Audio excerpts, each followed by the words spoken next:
Hello friends, अभी तक हमने जो डिस्कस किया कार्बन स्टील के बारे में। स्टील का जो एक पार्ट है कार्बन स्टील, उसके बाद जो दूसरा पार्ट है स्टील का वो है एलॉय स्टील।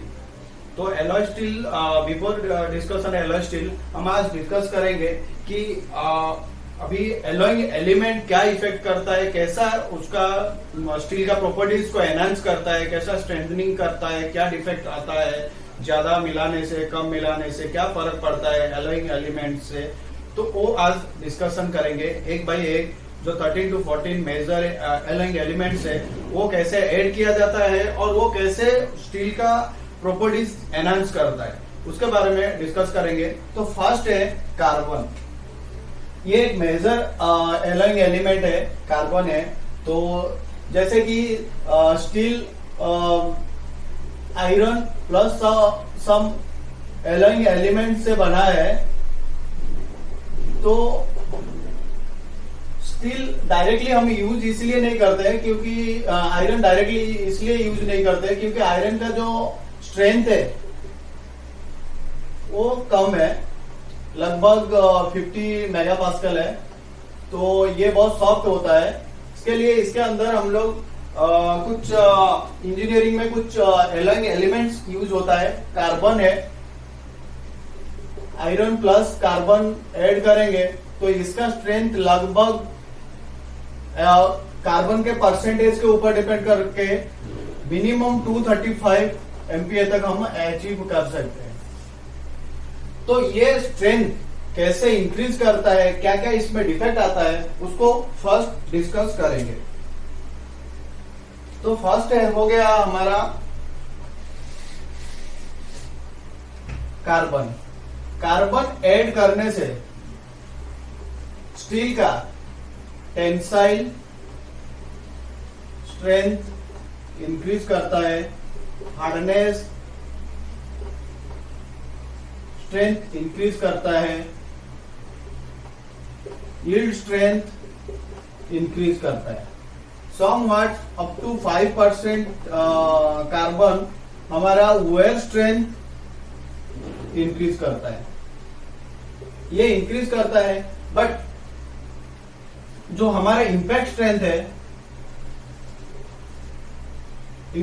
है वो डिक्रीज करता है। वेल्डेबिलिटी डिक्रीज करता है एंड डक्टिलिटी डिक्रीज कर जाता है। तो हम ज्यादा अमाउंट का कार्बन हम स्टील में ऐड कर ही नहीं सकते हैं क्योंकि हमें कोई भी स्टील को यूज करने के लिए ये दो मेजर फैक्टर है, डक्टिलिटी एंड वेल्डेबिलिटी। तो और एक अच्छा चीज क्या है कार्बन का, ये एक बेनिफिट ये है कि ये कोई भी स्टेट में मिल जाता है। गैस हो गया, सॉलिड हो गया, लिक्विड, और ये तीनों स्टेट में हम स्टील में इसको ऐड कर सकते हैं। गैसेस में भी ऐड कर सकते हैं, स्टील में सॉलिड में भी ऐड कर सकते हैं, लिक्विड स्टेट में भी कार्बन को हम स्टील में ऐड कर सकते हैं। और कार्बन क्या है, लो कॉस्ट है।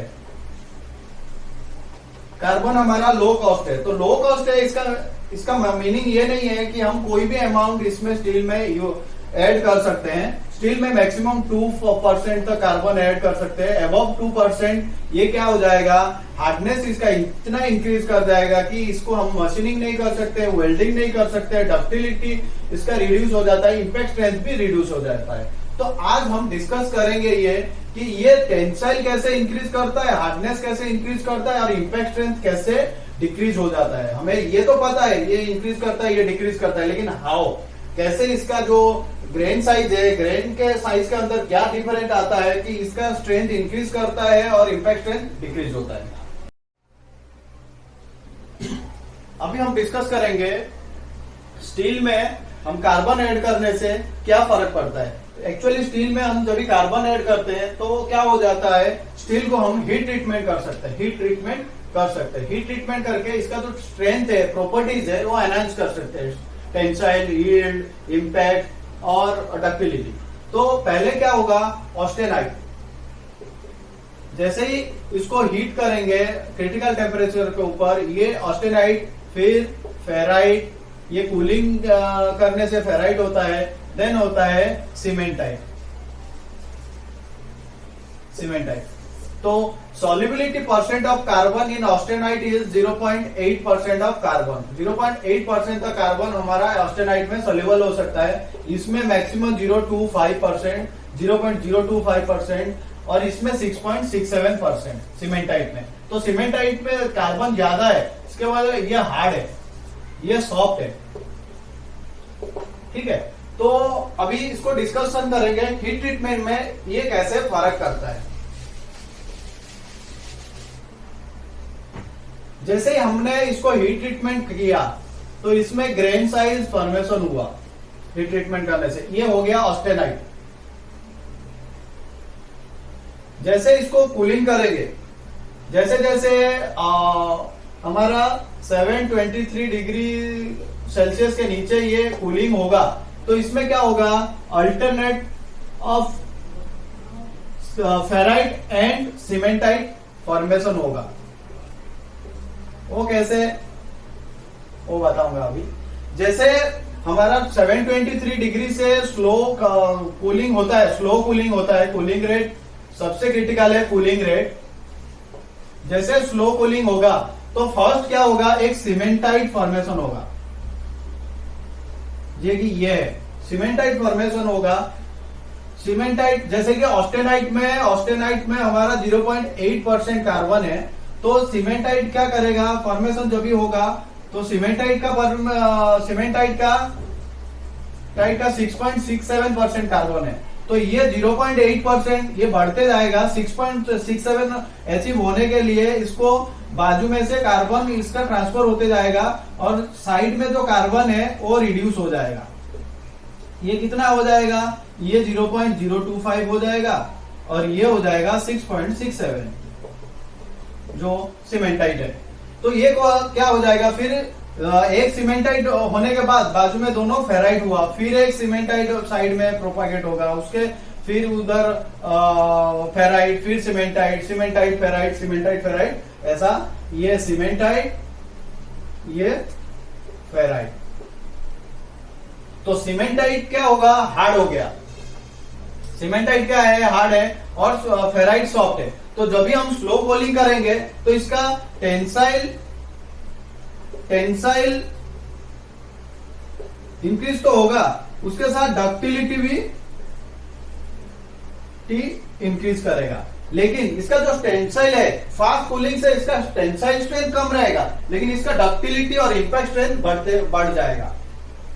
तो जैसे जैसे हम कार्बन परसेंटेज स्टील में ऐड करते जाएंगे, उसमें ज्यादा फेराइट, ज्यादा सीमेंटाइट फॉर्मेशन होगा, फेराइट भी होगा, तो इसका क्या होगा, टेंसाइल स्ट्रेंथ बढ़ते जाएगा। कार्बन परसेंटेज बढ़ते जाएगा तो फेराइट परसेंटेज बढ़ेगा और ग्रेन साइज फाइनर होगा, तो उसका क्या होगा, हमारा स्ट्रेंथ बढ़ते जाएगा। लेकिन अप टू देखा गया है, अप टू 1.3% कार्बन जो कि स्ट्रेंथ बढ़ता है, टेंसाइल स्ट्रेंथ बढ़ता है, फिर टेंसाइल स्ट्रेंथ डाउन होना चालू हो जाता है। जैसे कि हमने डिस्कस कर लिया स्लो कूलिंग से कैसे पेरलाइट फॉर्मेशन होता है, alternative of ferrite and cementite. Now is we are going to discuss fast cooling. Fast cooling होने से तो कार्बन कैसे स्टील का प्रॉपर्टीज चेंज करता है। जैसे कि फास्ट कूलिंग करेंगे तो हमारा जो ग्रेन साइज है, ये ग्रेन साइज हो गया, तो इसमें क्या होगा, ये जो फास्ट कूलिंग होने से जो अल्टरनेटिव सीमेंटाइट और फेराइट जो बन रहा था वो कम होके जो ग्रेन बाउंड्री है उसमें कार्बन एलोइंग एलिमेंट के साथ मिलके जैसे क्रोमियम हो गया, मैंगनीज हो गया, कोबाल्ट हो गया, हमारा आयरन हो गया, इसके साथ मिलके कार्बाइड फॉर्मेशन करेगा C6 carbide, chromium carbide, ferrous carbide, molybdenum carbide, manganese carbide, ये फॉर्मेशन करेगा, ये कार्बाइड फॉर्मेशन करेगा। ये एक सवाल है, ग्रेन बाउंड्री के बाजू में ही क्यों? क्योंकि ये जो ग्रेन के अंदर है, ये जितने भी एटम है ये पैरेलल है, सिमेट्रिक एटम है। कोई भी स्ट्रक्चर हो, एफसीसी हो या फिर बीसीसी हो, बीसीसी स्ट्रक्चर हो, इसका जो एटॉमिक स्ट्रक्चर है ना वो इक्वल रहता है सब। तो इसके अंदर नहीं होके जो ग्रेन बाउंड्री है, तो दोनों ग्रेन का जो एटॉमिक स्ट्रक्चर है उनके बीच में एक गैप रहता है ग्रेन बाउंड्री में। तो उधर क्या होगा, कार्बाइड फॉर्मेशन हो जाता है, इजीली कार्बाइड फॉर्मेशन होता है। तो ग्रेन बाउंड्री के बाजू में तो क्या होता है, कार्बाइड फॉर्मेशन होता है। तो कार्बाइड क्या है, हार्ड है, हार्ड मटेरियल है, और ये अल्टरनेटिव ऑफ फेराइट रहता है। तो ये हार्ड है, ये सॉफ्ट है, तो इन दोनों के बीच में क्रैक होने का चांसेस बढ़ जाता है। ये दोनों के बाद अंदर क्रैक प्रोपेगेट होता है। तो कार्बाइड हार्ड है और ये सॉफ्ट है। तो जैसे जैसे कार्बाइड, जैसे जैसे कार्बन परसेंटेज हमारा इंक्रीज होते जाएगा, कार्बन परसेंटेज जैसे जैसे इंक्रीज होते जाएगा, हमारा कार्बाइड फॉर्मेशन उतना ज्यादा होते जाएगा। तो ये क्या होगा, टेंसाइल इंक्रीज होगा, हार्डनेस इंक्रीज होगा, और इंपैक्ट स्ट्रेंथ डिक्रीज होगा, डक्टिलिटी डिक्रीज हो जाएगा। तो जैसे जैसे हमारा कूलिंग रेट इंक्रीज करेगा, फास्ट कूलिंग होगा, और हमारा टेंसाइल स्ट्रेंथ बढ़ जाएगा। और कूलिंग रेट के साथ जैसे जैसे कार्बन परसेंटेज इंक्रीज होगा, हमारा टेंसाइल स्ट्रेंथ इंक्रीज होते जाएगा। कार्बाइड को कंट्रोल करने के लिए ये कार्बाइड जो परसेंटेज है, कार्बाइड है जो कार्बाइड फॉर्मेशन हुआ ग्रेन बाउंड्री, उसको कंट्रोल करने के लिए हम इसको एनिलिंग कर सकते हैं, एनिलिंग कर सकते हैं, और उसको नॉर्मलाइजिंग एनिलिंग करके उसका जो कार्बाइड है, जो लेथ कार्बाइड नॉर्मली क्या होता है, लेथ कार्बाइड फॉर्मेशन होगा इरेगुलर शेप का। तो उसको जैसे ही नॉर्मलाइजिंग करेंगे या एनिलिंग करेंगे तो ये कार्बाइड क्या होगा, स्पेरिडल कार्बाइड फॉर्मेशन हो जाएगा। तो उसके हिसाब से स्ट्रेंथ थोड़ा, टेंसाइल स्ट्रेंथ कम होगा, इंपैक्ट स्ट्रेंथ इंक्रीज कर जाएगा। जैसे कि मैं, ये एक पिक्चर है, इसमें जो रेड हाईलाइटेड है ये एरिया ग्रेन बाउंड्री है। इसमें जो दिखा रहा है, जैसे जैसे कार्बन परसेंट बढ़ते जा रहा है वैसे वैसे उसका ग्रेन में कार्बाइड फॉर्मेशन बढ़ते जा रहा है। जो ब्लैक कलर का है वो कार्बाइड है ग्रेन बाउंड्री में। तो कार्बाइड वो बढ़ते जा रहा है, वो कार्बाइड इंक्रीज होते जा रहा है जैसे जैसे कार्बन परसेंटेज इंक्रीज होता है। और फिर जो दूसरा अभी जो ये आपको पिक्चर दिख रहा है, इसमें क्या होगा, एनिलिंग के बाद ये पिक्चर है। तो जैसे ही एनिलिंग किया तो कार्बाइड क्या हुआ, जो इरेगुलर शेप का जो कार्बाइड था, छोटा छोटा एच टाइप लेथ कार्बाइड था, वो स्पेरिडल कार्बाइड हो गया, और कार्बाइड का जो परसेंटेज है वो कम हो गया। और जो अनस्टेबल कार्बन था वो भी कार्बाइड के साथ मिल गया, तो स्पेरिडल कार्बाइड हो गया। तो इसका क्या, टेंसाइल स्ट्रेंथ इंक्रीज होगा और impact strength, tensile strength decrease होगा, और इंपैक्ट स्ट्रेंथ इंक्रीज होते जाएगा। जैसे ही नॉर्मलाइजिंग या एनिलिंग करेंगे हाई कार्बाइड स्टील को, तो फिर वो कार्बाइड का जो है वो स्पेरिडल होके उसका टेंसाइल स्ट्रेंथ डिक्रीज होगा और इंपैक्ट स्ट्रेंथ इंक्रीज हो जाएगा। ये इंपैक्ट स्ट्रेंथ और डक्टिलिटी कैसे डिक्रीज करता है, जैसे कि ये कार्बन, इधर कार्बाइड फॉर्मेशन हो गया एलिमेंट के साथ, केमिकल एलिमेंट के साथ, एलोइंग एलिमेंट के साथ, तो ये क्या हो जाता है, कार्बन हार्ड हो जाता है, ये रीजन सॉफ्ट है।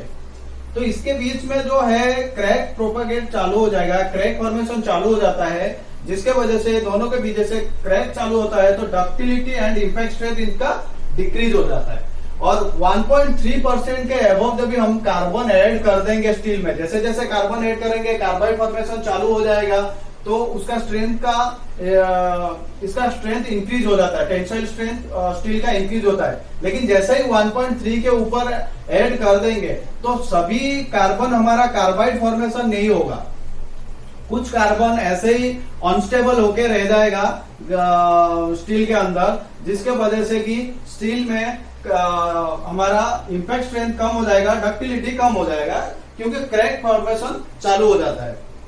ग्रेन बाउंड्री के अंदर क्रैक स्टार्ट हो जाएगा, और 1.3% के अबव कार्बन ऐड करने से टेंसाइल स्ट्रेंथ भी डिक्रीज कर जाता है। यील्ड स्ट्रेंथ इंक्रीज करता है, but somewhat yield strength increase करता है, लेकिन टेंसाइल स्ट्रेंथ डिक्रीज करता है बिकॉज ऑफ क्रैक। और हमारा जो tensile to yield percentage increase करता है, क्योंकि इसका टेंसाइल स्ट्रेंथ डिक्रीज कर जाता है और यील्ड स्ट्रेंथ बढ़ता है। इसके वजह से इसका जो टेंसाइल टू यील्ड परसेंटेज वो इंक्रीज कर जाता है due to unstable carbon and ज्यादा मैक्सिमम परसेंट ऑफ कार्बाइड के वजह से ये क्रैक स्टार्ट होता है, जिसके वजह से ये स्ट्रेंथ परसेंटेज इंक्रीज करता है। तो जैसे कि हम कार्बन परसेंटेज इंक्रीज किया, फास्ट कूलिंग किया, तो इसका क्या हो गया, कार्बाइड फॉर्मेशन हुआ एंड दोनों ग्रेन बाउंड्री एंड ग्रेन के अंदर क्रैक फॉर्मेशन की वजह से इसका स्ट्रेंथ इंक्रीज हुआ, लेकिन हमारा इंपैक्ट डक्टिलिटी डिक्रीज हुआ। थ्रू फास्ट कूलिंग के बाद through fast cooling, heat treatment में जब हीटिंग करके थ्रू फास्ट कूलिंग करेंगे, जैसे कि क्वेंचिंग हो गया, क्वेंचिंग प्रोसेस हो गया, तो उसमें क्या होगा, ग्रेन तो हमारा ऑस्टेनाइट फॉर्मेशन हो गया, ऑस्टेनाइट तो हो गया, लेकिन जब भी फेराइट फॉर्मेशन होता है, लेकिन सीमेंटाइट एंड जो कार्बाइड फॉर्मेशन नहीं होगा। इतना जल्दी होता है कि ये एलिमेंट के साथ कार्बाइड फॉर्मेशन नहीं कर सकता है। ये क्या होता है, मार्टेनसाइट हो जाता है, मार्टेनसाइटिक फॉर्मेशन करता है।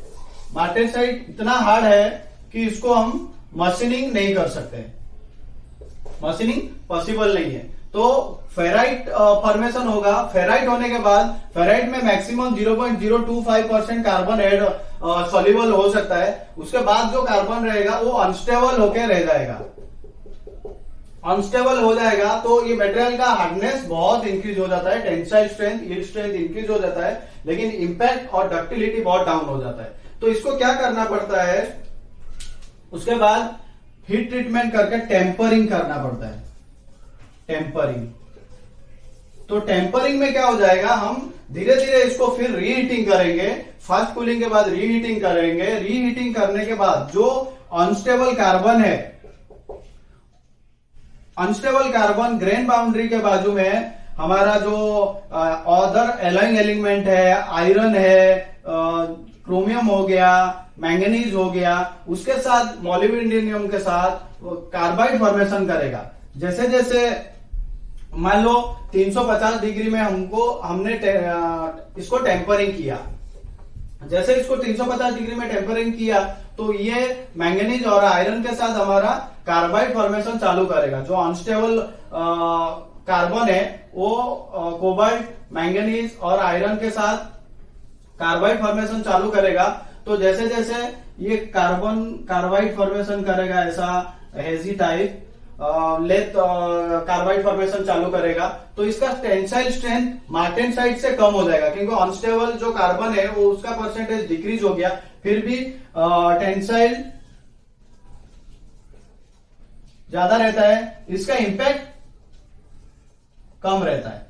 तो जैसे जैसे उसका टेम्परिंग का टेम्परेचर इंक्रीज करेंगे, 350 के बाद 550 कर देंगे, 550 डिग्री सेल्सियस में इसको टेम्परिंग रीहीटिंग करेंगे तो इसका क्या हो जाएगा, जो छोटा छोटा स्मॉल कार्बाइड है वो बड़े कार्बाइड के साथ मिल जाएगा और इसका जो स्पेरिकल हो जाएगा, जो कार्बाइड है उसका लेथ कार्बाइड ट्रांसफर होके स्पेरिकल कार्बाइड हो जाएगा। तो स्पेरिकल कार्बाइड हो जाएगा तो और जो जितने भी छोटे छोटे कार्बाइड पार्टिकल है वो डिसअपेयर हो जाएगा, और होने के बाद इसका क्या हो जाएगा, टेंसाइल स्ट्रेंथ डिक्रीज करेगा और इसका इंपैक्ट स्ट्रेंथ इंक्रीज कर जाएगा, क्योंकि इसका जो हार्डनेस धीरे धीरे रिड्यूस होने की वजह से इसके अंदर जो क्रैक है, क्रैक का चांसेस कम हो जाएगा, क्रैक कम हो जाएगा। उसके वजह से हमारा इंपैक्ट स्ट्रेंथ इंक्रीज करेगा, डक्टिलिटी इंक्रीज करेगा, वेल्डेबिलिटी इंक्रीज करेगा। तो जैसे जैसे कार्बन परसेंट इसका बढ़ते जाएगा वो उसी हिसाब से उसका टेंसाइल स्ट्रेंथ इंक्रीज करते जाएगा। और हमेशा याद रखना मैक्सिमम 1.3% कार्बन तक टेंसाइल स्ट्रेंथ इंक्रीज करता है, फिर टेंसाइल स्ट्रेंथ भी डिक्रीज होना चालू हो जाता है। इसका डक्टिलिटी इंक्रीज करता है। जैसे जैसे हम टेम्परेचर 650 तक जाएंगे उसका इंपैक्ट और ductility, impact and ductility increase करते जाएगा। दो फैक्टर, जैसे जैसे टेम्परेचर इंक्रीज करेंगे इसका जो सॉल्युबिलिटी है, जो अनस्टेबल कार्बन है, वो अदर एलॉय एलिमेंट के साथ मिलके कार्बाइड फॉर्मेशन करेगा और इसका इंपैक्ट स्ट्रेंथ इंक्रीज करेगा, डक्टिलिटी इंक्रीज करेगा। फ्रेंड्स, और एक बात है, हमारा जब एसएस स्टेनलेस स्टील में कार्बन परसेंटेज कार्बन बहुत लो रहता है, 0.08 तक परसेंटेज हम कार्बन क्यों रखते हैं? क्योंकि जो मेजर एलिमेंट है एसएस में वो क्रोमियम है। क्रोमियम मेजर एलिमेंट है, तो क्रोमियम का परसेंटेज इसलिए रखते हैं, क्रोमियम ऑक्सीजन के साथ मिलके क्रोमियम ऑक्साइड फॉर्मेशन करता है, जो कि हमारा स्टेनलेस स्टील को रस्ट पकड़ने नहीं देता है। तो जब भी हम कार्बन परसेंटेज इसमें इंक्रीज करेंगे तो ये क्या करेगा, क्रोमियम के साथ मिलके क्रोमियम कार्बाइड फॉर्मेशन चालू कर देगा ग्रेन बाउंड्री के पास। ग्रेन बाउंड्री में हमारा जो एटॉमिक स्ट्रक्चर है वो अनस्टेबल रहता है, इसके वजह से इसमें हमारा ग्रेन बाउंड्री में हमारा कार्बाइड फॉर्मेशन चालू हो जाएगा, Cr23C6। जो क्रोमियम कार्बाइड, जैसे जैसे कार्बन बढ़ते जाएगा इसका क्रोमियम परसेंटेज ये बाजू में कम होते जाएगा। तो जैसे ही क्रोमियम इसमें कम हो गया ग्रेन बाउंड्री में, तो हमारा इधर रस्ट फॉर्मेशन चालू हो जाएगा, इंटरग्रैनुलर रस्ट चालू हो जाएगा। तो इसका क्या होता है, एसएस आइटम में ज्यादातर हम लोग आईजीसी चेक करते हैं, क्योंकि इंटरग्रैनुलर कोरोजन चेक करते हैं कि ये मटेरियल रस्ट के लिए ससेप्टेबल है कि नहीं, वो चेक करने के लिए। तो एसएस में जितना परसेंटेज कार्बन बढ़ते जाएगा उतना क्रोमियम कार्बाइड फॉर्मेशन होगा, उतना जल्दी स्टेनलेस स्टील हमारा रस्ट पकड़ना चालू हो जाएगा। कार्बन जब भी हम लोग स्टील में ऐड किया तो उसका क्या बेनिफिट हुआ? जब भी कार्बन परसेंटेज हमारा स्टील में इंक्रीज हुआ, कार्बन इंक्रीज हुआ, टेंसाइल स्ट्रेंथ इंक्रीज हुआ, यील्ड स्ट्रेंथ इंक्रीज हुआ, हार्डनेस इंक्रीज हुआ, बट इंपैक्ट स्ट्रेंथ डिक्रीज हुआ ड्यू टू ग्रेन बाउंड्री में क्रैक के वजह से। डक्टिलिटी डिक्रीज हो गया, वेल्डेबिलिटी डिक्रीज हो गया। और कार्बन का इफेक्ट किसके वजह से होता है? तो कूलिंग रेट के ऊपर डिपेंड करता है कि कार्बन कैसे स्ट्रेंथ इंक्रीज करता है, कैसे डिक्रीज करता है। जैसे जैसे कूलिंग रेट फास्ट हुआ, कूलिंग रेट जैसे ही इंक्रीज हुआ तो हमारा टेंसाइल इंक्रीज होता है, यील्ड इंक्रीज होता है, हार्डनेस इंक्रीज होता है, impact decrease, ductility decrease, weldability decrease होता है। जैसे जैसे कूलिंग रेट हम बढ़ाते जाएंगे इसमें फर्क होते जाएगा। तो ये सबसे इंपॉर्टेंट है, impact strength, ductility and weldability. और जैसे जैसे टेम्परिंग टेम्परेचर इंक्रीज करते जाएंगे, टेंसाइल स्ट्रेंथ डिक्रीज होते जाएगा, यील्ड डिक्रीज होते जाएगा, हार्डनेस डिक्रीज होते जाएगा, इंपैक्ट इंक्रीज होगा, डक्टिलिटी इंक्रीज होगा और वेल्डेबिलिटी इंक्रीज होगा। तो हमेशा हमारा जो स्टील है जिसमें कार्बन परसेंटेज अबव 0.3% कार्बन है उसको हम लोग हीट ट्रीटमेंट करते हैं। तो हीट ट्रीटमेंट करके उसको टेम्परिंग करते हैं, इधर नॉर्मलाइजिंग या एनिलिंग करके हम उसका इंपैक्ट, डक्टिलिटी, वेल्डेबिलिटी इंक्रीज कर सकते हैं। नहीं तो क्वेंचिंग करके उसको टेम्परेचर मैक्सिमम टेम्परेचर तक उसको टेम्परिंग करेंगे, जिसके वजह से ये स्ट्रेंथ इंक्रीज होगा। थैंक यू दोस्त, मुझे लगता है कि आपको ये टॉपिक पूरा क्लियर हुआ रहेगा। अगर आपको ये वीडियो अच्छा लगे, ये टॉपिक अच्छा लगे, आप मेरा चैनल को सब्सक्राइब कीजिए, लाइक कीजिए और कमेंट करना ना भूलिए। मैं ऐसा ही इसके बाद जो 12-13 और एलॉय एलिमेंट है, हर एक एक वीडियो करके आपको डिस्कशन करते जाऊंगा। ऐसा पूरा डिटेलिंग में डिस्कशन करेगा जैसे कि आपको पूरा क्लियर समझ में आए। Thank you.